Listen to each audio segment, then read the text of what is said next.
Hello everyone, hope you're doing well. The time is finally here. Tomorrow on the 15th of June at 8 GMT, that is 8 AM, the servers will be unavailable because the update Danger Zone is coming out. It usually takes about an hour or two for the servers to come back online, so if you want to play it in the first hour, that's generally the time that you should aim for. Now, when it comes to the major updates, Update Danger Zone, I personally am going to be streaming tomorrow on the Twitch channel. We're going to be trying out a bunch of the new stuff. We'll also be doing a subathon, so if you want to come along, make sure to come along to the Twitch stuff, and also to have a look at some of the new things that are going on. This update has been long awaited for what feels like an eternity at this point, with the actual update at least generally looking like a week or two late compared to usual,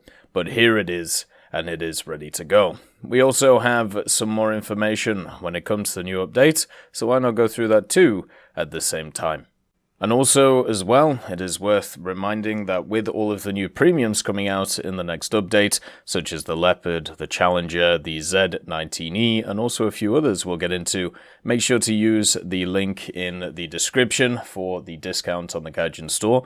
You can get yourself 3% off any purchase, and also my decal in the game. It also supports the channel. You guys have been very kind over the last few months, and it means that I've been able to do a lot more stuff for the community overall. Now, it's as simple as that.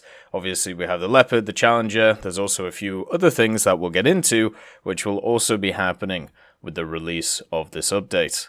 We also have some extra information on the unknown premiums that Gromvoini talked about before. He flat out just came out and said it on the forums, and it is going to be the Ariete and the Lightning, which we had a look at before. So basically the next iteration of the Sagittario for the Italians, and also the Lightning F53, which of course is the Lightning F6, which we already have, made for export, given a few extra little bells and whistles. So looking at it right now, it kind of looks like when it comes to these vehicles, they are going to be kind of the next iteration of maybe pay-to-win stuff. We'll have to see, because technically the Ariete should be better than the Sagittario. It's a little bit heavier, but it also has more energy behind it because it has the extra engine, and also the Lightning, the export variant, has access to more pylons, so should technically get more access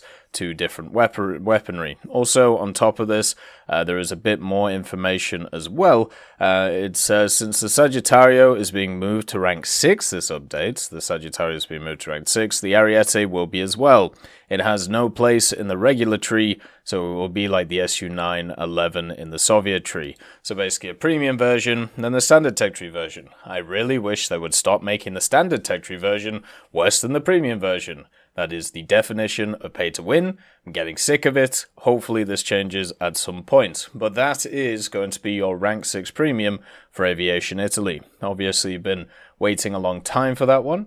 And at the same time, maybe Italy will get something at some point in ground, alongside, of course, the OF40 MTCA. The other bit of news about the Lightning F53 itself, it will get the Saudi Arabian skin. Obviously, the F53 was used by Saudi Arabia, it was used by Kuwait, and obviously the standard F6 used by the Royal Air Force. And with the Saudi Arabian nice skin on it, we'll have to see how it looks. Generally, that skin is absolutely beautiful, so a big, it's lovely to see it, basically, is the way to put it. So just to give you a quick recap on the vehicles once again, the Ariete is a vehicle which is very similar to the Sagittario. It is actually an upgrade to the Sagittario. It was made to be able to basically put the idea of the Sagittario into service, the Air Ariete.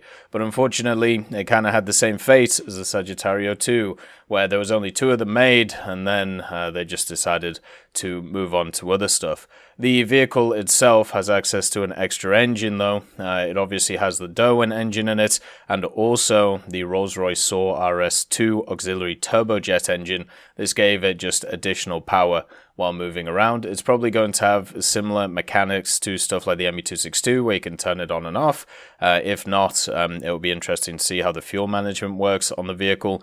But this thing should be supersonic capable, even though it's absolutely tiny, and have the standard 230mm, which are very good on the Sagittario 2. Incredibly high velocity. This will be a very good air superiority fighter. Looking at the Lightning F53, what you basically have is the export model of the F6, which we already have in the game. The F53 has a different radar, but it should act exactly the same as the standard F6. It's just the export model of it. And the other thing that is the major difference is it has access to extra hardpoints, or at least it should do. With the extra hardpoints on board, it should be able to carry extra munitions, whether that's in the form of air-to-air missiles, rockets, or bombs. We'll have to see how useful that is. So in the Ariete, you're getting a very, very good air superiority fighter. With the Lightning F53, you're getting a slightly better F6, depending on the scenario that you're in. But overall, I wouldn't say it's going to be too much different, but it depends what those extra hardpoints are used for. The other vehicle that has been confirmed for this update is the Mirage, which we had a look at before.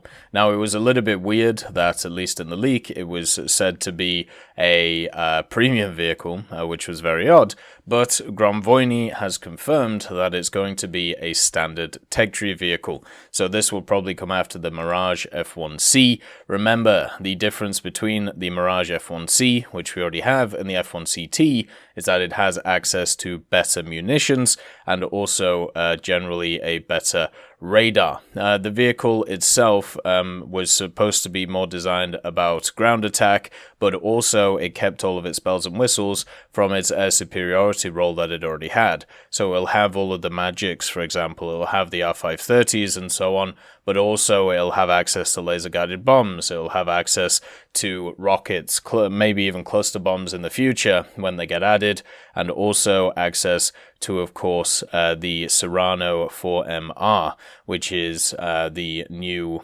radar on it. It should have some air-to-ground stuff on it, very similar to how the Apache is, where it has the air-to-air mode, and then it also has the air-to-ground radar. So this thing should be just a better version of the F1C. It'll be useful in ground modes and also other modes that you can find it in, but should still have the same capabilities, if not better, compared to the standard F1C. So this will be a really nice addition to the French tech tree, and something I'm sure a lot of people will enjoy. One of the things to talk about with the aviation stuff is, as I said on the first dev server and even the second, the aviation side of the game was pretty light. But now we have access to Israeli helicopters, we have the Chinese helicopters, or at least helicopter, you have 2 new plane premiums, plus the Mirage F1CT. Everything seems to be pretty big on the aviation side now, and keep it in line with everybody else. So overall, nice to see, very happy overall that that's what's going to be going on for this update, and I'm pretty hyped about this update. You know, you got the new engine sounds, you got the replay rewinds, you got a bunch of new cool vehicles, you got a bunch of new maps as well, you got napalm, I suppose some people will enjoy that. But mainly what we've seen here is a few vehicles, even like the BTR-ZD, to be able to fill gaps in certain tech trees. That to me is fantastic to see. So this update's looking great. Really happy to see it going. Hopefully it goes on without an itch and also or a glitch. Another thing to also know, I know people have been having FPS issues recently in the game. I've also been having FPS issues, which is surprising with my rig. So hopefully those get ironed out tomorrow as well. I'm really looking forward to this one. So I'll see you tomorrow when it comes to the stream. And as always, I hope you have a wonderful day, and I'll see you next time. I'd just like to thank Nicholas Richardson, Elove Goat, Pyman675, Winter Scientist, Merciless Reaper, Jerry Prevolt, Megadino King, Orange Tail, Teddy, John Ryman, Universe, Ambrosius McClellan, Daniel Stanton, Moxie, B. Young, Uncle Bean, Sem Arslan, Derek R., Bareen, Lafouche and Samuel Slick for supporting the channel.